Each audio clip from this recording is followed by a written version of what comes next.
Hello, citizens of the verse. I've watched the ATV episode that's all about the Hawk somewhere around 4 or 5 times now, and I'm still having a lot of trouble trying to come up with a balanced review of it. For the most part, I can't help from constantly comparing it to the Avenger Stalker and the Super Hornet. And for those who don't know, the Super Hornet was always spec'd out to have what they're referring to as a secure seat option for the back, which would allow you to use the Super Hornet for bounty hunting. So unless they reneged on that without telling us, I'm going to assume that option for it is still coming. By their own definition, the Hawk seems to be designed to be a middle-of-the-road bounty hunting vessel.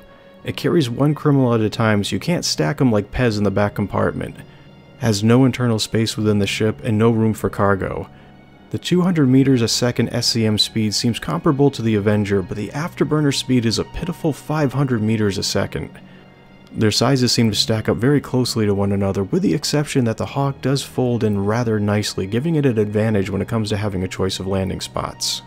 The advantages it brings to the table are more gun options, and from what the designer said and from what the Holo Viewer shows, the gun is supposed to have 6 weapons, while the Matrix lists it as having only 5, unless I'm reading something incorrectly. Its cockpit design has a unique lower windscreen, which is specifically made for identifying ground targets that you'll be chasing. It's not going to be heavily armored or particularly fast, and is a single-seater ship.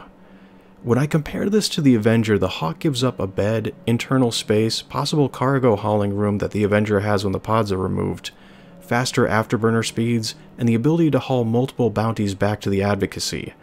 Instead, the Hawk has to bring them back one at a time, which may cost more in fuel expenditures and wear on your components. The Super Hornet has the same limitations as the Hawk when it comes to bounty hunting, but brings more firepower and better armor to the fight. On the flip side, the Super Hornet is nearly double the price tag of the Hawk though, while the Avenger seems to bring far more to the table and at a cheaper price. So if there are more advantages that the Hawk has, they should do a better job at articulating them. For now, I don't see being middle of the road as an advantage when it comes to bounty hunting. And I'm personally disappointed. When I first saw those round projections along the ship, I thought it was going to be the first of its kind to be able to maglock onto the side of another ship, which would be great for bounty hunters and regular ships alike. In the end, the Hawk seems to be more of a novelty for the moment with its gladiator-style seat and folding wings.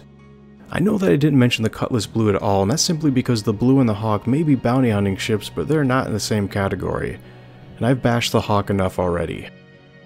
Luckily, as with all new concept ships, there's going to be a Q&A session on the Hawk that should give us more insight into this ship, and hopefully cast off some of my negativity about it, because right now I feel like I'm unnecessarily rough on it, and all that may stem from missing some point that is not very apparent to me at the moment. Or maybe I was just expecting a larger prison barge bounty hunting ship next, and instead we got a step backwards with a middle-of-the-road one-pilot ship. Luckily, the sale will continue till December the 11th, so there's no rush to run out and make a decision right away.